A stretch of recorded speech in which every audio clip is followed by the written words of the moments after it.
This is the scene of one of the most harrowing diving accidents in recent memory, where beneath the tranquil waters of Point-à-Pied, Trinidad, maintenance crews work on an oil line that snakes across the sea floor, a high-pressure job that not only seals pipelines, but also fates. This is the story of the Paria diving incident. Welcome to a series that I'm calling Scientifically Interesting Ways to Die, this time in long form because this story is still unfolding to this day.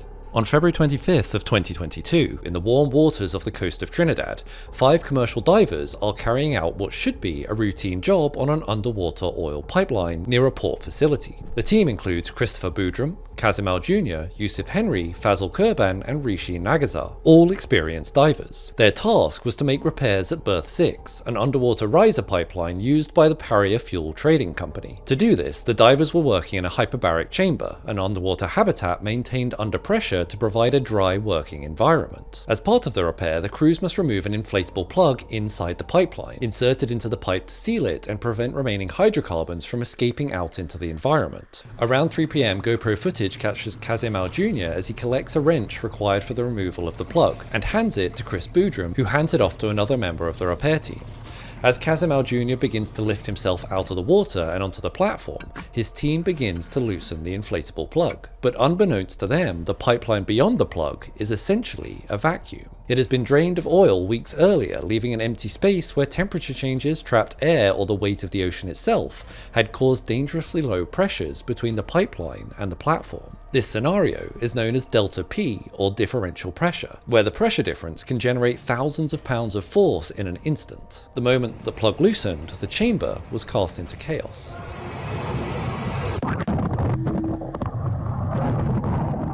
Seawater explodes into the chamber, filling it and creating a vortex down into the pipeline, sweeping the team with it. Inside the pipe, the ocean rushes in with an estimated 7 tons of force.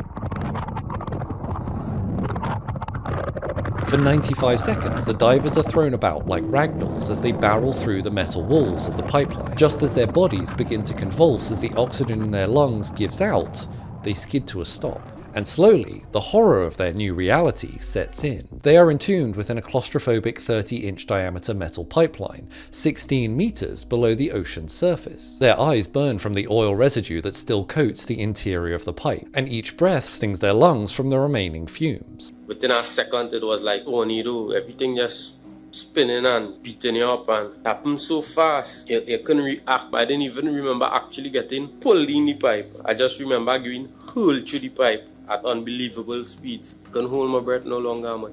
Truth. When you're holding your breath for too long, after a while, your body, your lungs just fight. You try to gas a breath, and when you're forcing your airways close, you see a noise. Your body suffering to pull air. Unbelievable nightmare. Eyes burning. Every time you try to open your eyes, it's burning. You're pitch black, you can't see nothing. Your throat burning, your ears ringing, your body sore. And at that point, I tell myself I was going to end dead. Remarkably, all 5 divers have survived the initial event and find themselves trapped inside the pipeline in an air bubble that has been created by undulations of the sea floor. For a moment, there was panic, but also relief. Alive and conscious, they call out to each other.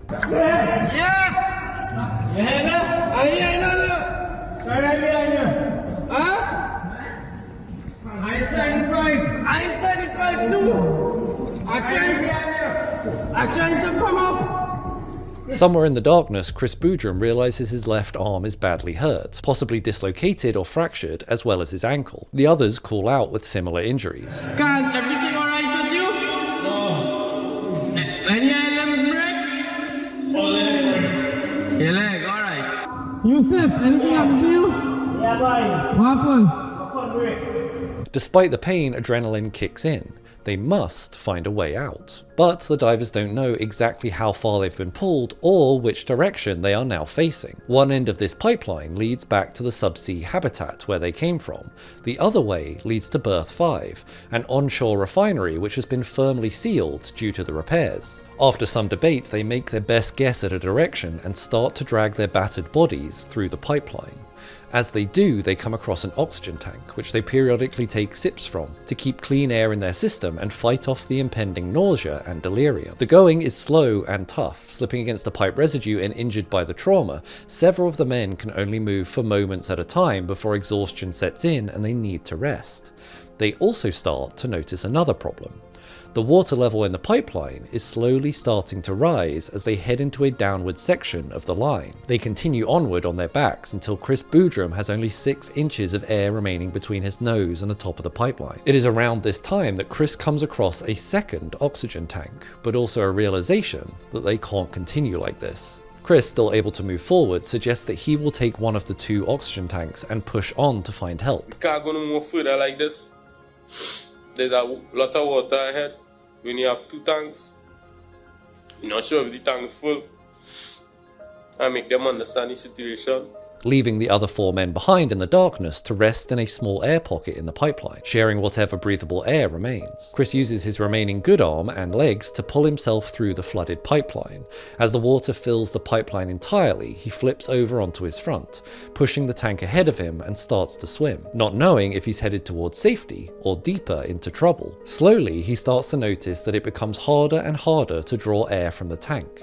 His oxygen supply is running out, and he knows his only hope is finding another air pocket somewhere within the pipeline. As each breath gets harder and harder to pull in, he takes what he believes to be his final breath from the tank, and just as he thinks his fate is sealed, he collides with a second air tank. Frantically driving the tank into his mouth, he gasps for oxygen, and also takes in a mouthful of oil collected as the tank has scraped across the residue of the pipeline. Swallowing the oil, but now with oxygen in hand, he frantically pushes on. Minutes slowly pass, each more agonizing than the last, until finally he breaks through the surface of the water into a secondary air pocket, this time halfway filled with water. As Chris moves through the air pocket, he comes across a third oxygen tank, and as he does so, he hears a noise behind him, and from the water emerges Faisal with the remaining oxygen tank. Faisal urges Chris to pause and rest, but Chris refuses, saying they've already been in the pipeline too long already. As Chris pushes on ahead, Faisal pauses to rest, promising to follow behind him. Now carrying his 2 oxygen tanks with him, it is only a short swim further of 10 to 20 meters before Chris again collides with something, this time the upward bend of the pipeline. He has made it to one of the berths. Unsure if he's at berth 5 or 6, he knows that he is now moments away from discovering potential escape or certain death. As he heads up the vertical section of the pipe, he doesn't find the inflatable plug that would have otherwise been in place sealing berth 5. He has found the dive chamber, but to his astonishment, no rescue team is there to meet him. His heart sinks. He drops the half-full tank below him, knowing that it would descend slowly in case Faisal was surfacing beneath him. But as he reaches out to pull himself out of the pipeline, he finds the rim of the pipe sits just inches out of reach. Exhausted, he clings to a chain which hangs in place and prays someone will find him. Time passes agonizingly slowly as he sits in the darkness. Then suddenly, he hears a knock on the outside of the pipeline. Instinctively, he knocks back.